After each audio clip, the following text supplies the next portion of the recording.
ہاتھ اٹھا دیں جو الیاس قادری صاحب سے بیعت ہیں، مرید ہیں، ان کے کتنے ہیں یہاں پر؟ اچھا آپ لوگ سب ان سے۔ آج کا یہ پیغام میں آپ لوگوں کے مرشد ہیں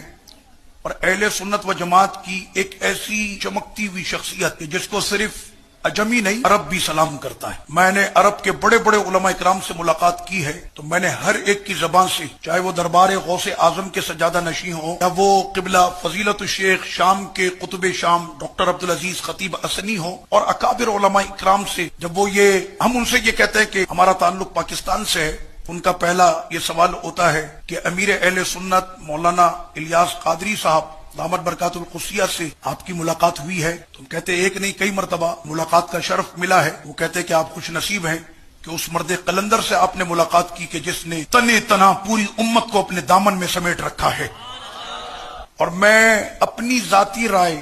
حضرت صاحب کے حوالے سے، میری اپنی ذاتی رائے کیا ہے، میں نے دنیا میں کئی ممالک کا دورہ بھی کیا اور بڑے بڑے لوگوں سے، یعنی دینی لوگوں سے ملاقات کا جو ہے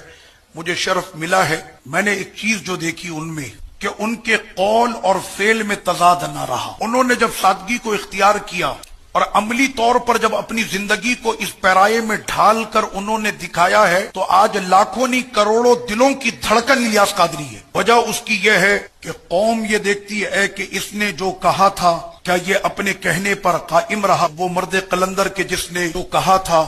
وہ اپنے اس کہنے پر قائم رہا، اور چاہے تو وہ دنیا کی عیش و عشرت کے سارے سما جس کے کروڑوں چاہنے والے ہوں، وہ تو اپنی پوری الگ ایک ریاست قائم کر سکتا ہے۔ عرب کے علماء کو جب پتا چلتا ہے کہ ان کے مریدوں کی اور چاہنے والوں کی تعداد پورے جہاں میں کروڑوں میں ہے تو ان کو بڑی حیرت ہوتی ہے کہ اس زمانے کے اندر وہ پھر یہ کہتے ہیں کہ ایک اتنی عظیم شخصیت صوفیہ اکرام میں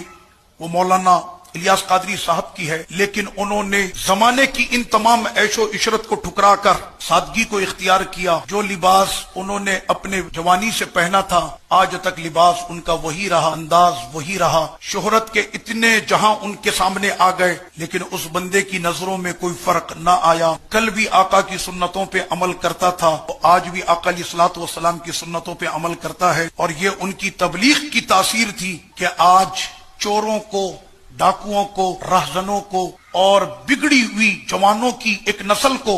نہ صرف پاکستان میں بلکہ یورپ کے اس بگڑے ہوئے طوفان میں جس نے انقلاب برپا کر دیا اور